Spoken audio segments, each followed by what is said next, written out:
आठवड्याआधीच monsoon अंदमानात, केरळमध्ये 26 मे, महाराष्ट्रात 2 ते 5 जून दरम्यान येण्याची शक्यता. नैऋत्य मान्सूनचे शनिवारी 16 मे आग्नेय नैऋत्य अरबी बंगालच्या उपसागरातील अंदमान निकोबार बेटांवर आगमन झालं आहे. गेल्या वर्षी तो येथे 13 मे रोजी दाखल झाला होता, तर यंदा 16 मे रोजी दाखल झाला आहे. त्याचा वेग पाहता मान्सून 26 मे रोजी केरळमध्ये, महाराष्ट्रात 2 ते 5 जून दरम्यान येईल असा अंदाज शास्त्रज्ञांनी वर्तवला आहे. दरवर्षी अंदमान सागरात मान्सून 18 ते 21 दरम्यान येतो. फार कमी वेळा तो नियोजित तारखेपेक्षा लवकर आला आहे. गेल्या वर्षी तो 16 वर्षात प्रथमच 13 मे रोजी आला होता.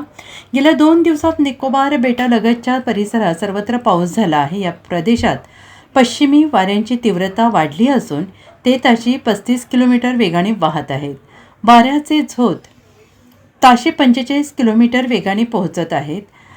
या प्रदेशात पश्चिमी वाऱ्यांची तीव्रता समुद्रसपाटीपासून 4.5 किलोमीटर पसरलेली आहे. मान्सूनचे या प्रदेशात प्रवेश करण्यासाठीचे सर्व निकष पूर्ण केले आहेत.